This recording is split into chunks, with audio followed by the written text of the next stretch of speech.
Le Nissan Kick-Split 2025 a beaucoup de plus. Apple CarPlay intégré pour jouer vos tunes préférées, des fonctions avancées de sécurité, un rendement énergétique remarquable, puis même la petite odeur de char neuf qu'on aime tant. Tout ça en plus pour moins. Le Nissan Kick-Split 2025 est le véhicule neuf le plus abordable au Québec. Achetez-le à partir de seulement 22 774 $, incluant un rabais à l'achat comptant de 2 600 $. Profitez de cette offre avantageuse chez votre concessionnaire dès maintenant. Jusqu'au 2 mars, des conditions s'appliquent. Détails chez Nissan. Let's go to the story in Nicaragua. Nicaragua, one of the worst places hit by COVID-19, but here's the thing. The numbers don't show it. There's been some accusations that the government has been hiding the severe conditions in hospitals in Nicaragua. And joining me now is Dennis Martinez. He is a former pitcher for the Montreal Expos. Many of you know him and love him. El Presidente, good morning. Good morning. Good morning. How you guys doing in Montreal? You know, we're doing okay. We're dealing with this and struggling with this just like everyone else in the world, and we're coping. And the situation in your home country is one that has a lot of people asking questions. Can you tell, what have you heard? I know you're in Miami right now, but when you have discussions with people that are on the ground in Nicaragua, what are they saying about the current conditions? Well, that's unbelievable the way they've been doing the situation in my country. That they are still doing things like there's nothing going on, there's nothing happening.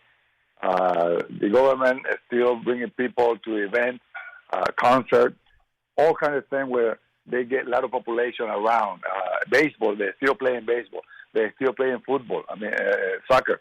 Mm-hmm. I mean, it is irrational that to see that everywhere else in the world, we try to stay away and keep the distance for everybody because how bad this COVID-19 is. But, I don't understand. It's something that is unheard anywhere else.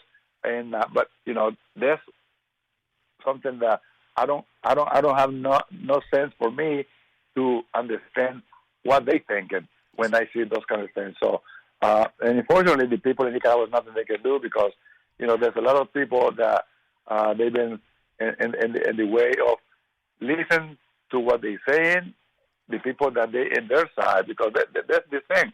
It's become political now. I heard that that's one of the reasons that why the people they still continue to follow that. So they don't think about their life. This has become a political issue, right? The president, Daniel Ortega, is he like a no science kind of guy? Is that what's happening here? Well, yes. I don't know what they have in mind, what they're thinking about it. There's a lot of talking about it, the strategy that they're using, and unfortunately, right now, after we have the youth that they rise up in 2018, we've been having a lot of trouble down here in our country. So now with this pandemic, COVID-19, it looks like everybody started using on their side like a political way, mm-hmm. because there's a way to punish the people or the opposition because they not agree for what they're doing, and so I guess that's unreasonable to see that you expose the people to get more contagious for the people to get more bad. And Dennis, are you hearing that they're covering up deaths, that they're not reporting deaths? Well, that's what I hear. That's what I hear here in Miami that has been going on. There's a lot of people dying over there. They're all saying that there's something about this.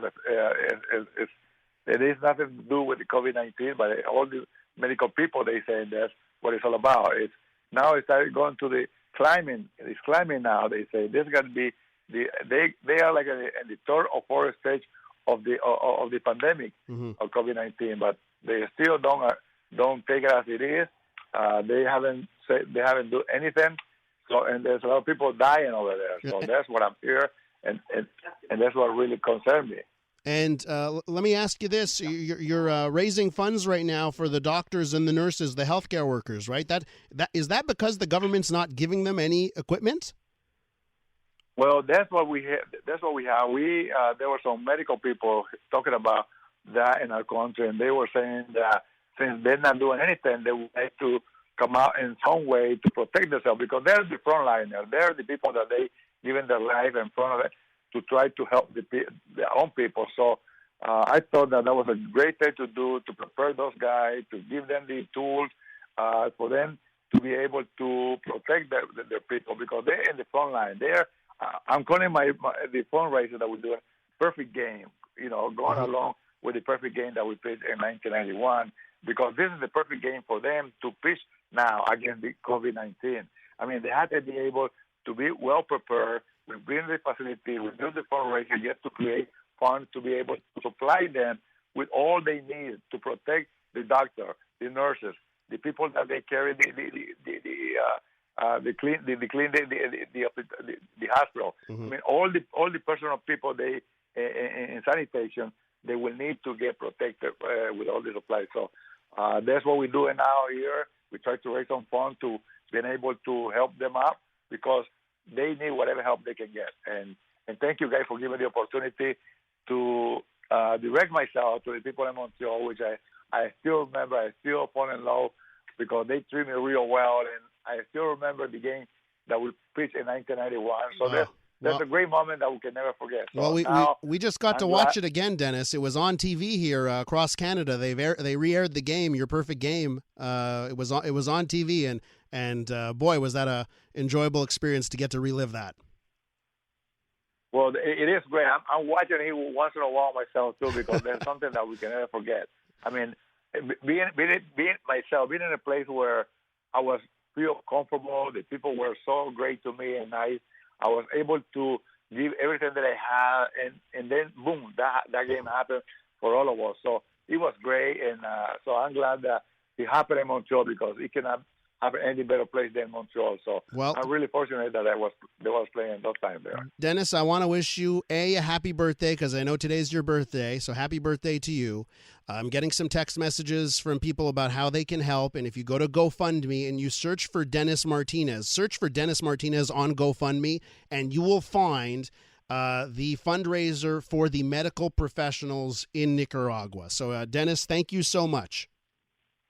Yes, yeah. You go to GoFundMe and look for Connection Nica USA. Connection Nica USA, and you will find any way you can donate, whatever you can. So the people in Nicaragua will appreciate it. Myself personally, I definitely will never forget this situation, because that's what people need the most from us. So that's what this COVID-19 is teaching us, that this is time to reach out as a human that we are. All right, take care of ourselves. Dennis, one for another. We're thinking about you, sending you our love, as Montreal loves you as much as you love Montreal, and for everyone in Nicaragua that's going through those hard times right now. Thanks so much for joining us.